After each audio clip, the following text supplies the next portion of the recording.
Nagbabala si Senadora Risa Ontiveros sa ipaaresto na si Pastor Apollo Kibuloy kung hindi pa rin siya sisipot sa investigasyon ng Senado kaugnay sa mga umano'y pang-aabuso sa ilang miyembro ng Kingdom of Jesus Christ.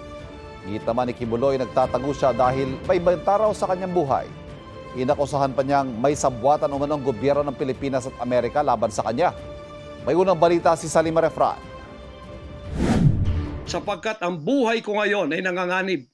Kahit mukha ko, hindi ko pwedeng ipakita sa inyo. May banta raw sa kanyang buhay, kaya boses lang at walang video ang inilabas sa pahayag ni Kingdom of Jesus Christ founder, Pastor Apollo Kibuloy.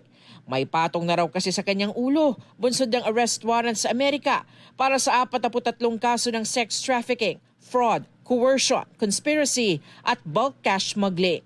Kaya kahit raw nasa Pilipinas, sinesurveillance na raw siya umano ng FBI at CIA ng Amerika. At ang reliable sources dumating sa akin, ang ulo ko po ngayon may patong na $2 million or 100 million pesos. Baka yan ay madagdagan pa kung may maunang makapatay sa akin. Saan man po ako naroroon, nandoon sila nakasurveillance sa akin at naghihintay na lang ng tamang pagkakataon upang ako ay kidnapin o kaya patayin. Hindi po ako magpaparesto sapagkat ako po ay siguradong papatayin.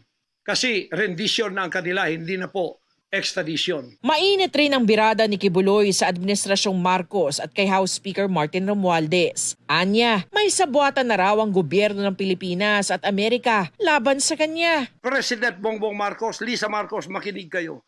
Totoo ba na gumawa kayo ng aksyon kasama ng FBI na ako ay nyo nang ipaligwak at binigay sa kanilang kamay? Kung ganyan ang ginawa ninyo, I will not honor you. I will not respect you because you did not honor me and you did not respect me. You are no longer worthy to be our trusted leader. Mabuti pa hanggang maaga pa, Bongbong Marcos, Lisa Marcos, Martin Romualdez, bumaba na kayo sa posisyon. Mag-resign na kayo! Gate pa ni Kibuloy, ang lahat daw ng ito ay dahil sa ugnayan niya kay dating Pangulong Rodrigo Duterte at kanyang pamilya. Ako po ay sinasaktan sa lahat ng paraan ng mga false accusation, false allegations na ayaw naman nilang pumunta sa korte.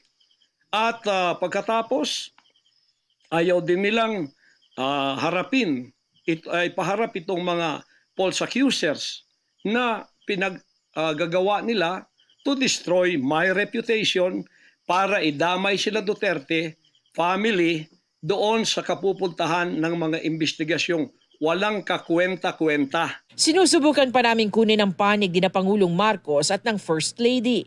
Sabi naman ni Speaker Romualdez, wala raw basehan ang alegasyong nakipagsabuatan sila sa mga banyaga at paraan lang daw ito para malihis ang atensyon sa mga seryosong usaping legal. Pinayuhan niya si Kibuloy na harapin ang mga ito sa tama at legal na paraan at respetuhin ang mga legal na proseso. Sa mga alegasyon naman ng mga dating miyembro ng KOJC sa pagdinig ng Senado, sinabi ni Kibuloy na gawa-gawa at paghahabol lang daw sa kanya ang mga alegasyon ng rape at sexual abuse. Single ako, kaya pinag-aagawan ako. Pagkatapos na ako ay maghihindi, mapapahiya, ibabaliktad nila sa akin. Pinag-aagawan nila ako dahil nananawagan sa mga magulang, mayaman na tayo pag nangyari ito.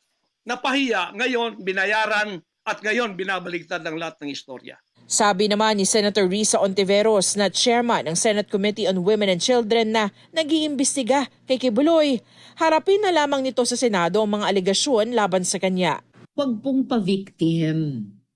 Ang hinihingi lang sa inyo ay humarap sa mga legal na proseso, kasama ang proseso ng Senate investigation. Our next hearing is on March 5, and if Mr. Kibuloy does not show up, I will cite him in contempt and have him arrested. Sa mensahe ng FBI sa GMA Integrated News, itinanggi nilang may reward para sa pagkakahuli kay Kibuloy, pero may active warrant pa rin para sa kanyang pagkakaaresto. Tiwala naman daw ang US Embassy na mapapaharap sa hustisya si Kibuloy. Ito ang unang balita sa Salima Refran para sa GMA Integrated News. Kapuso, para laging una ka sa mga balita, bisitahin at mag-subscribe sa GMA Integrated News sa YouTube. Sa mga kapuso abroad, samahan nyo kami sa GMA Pinoy TV at sa www.gmanews.tv.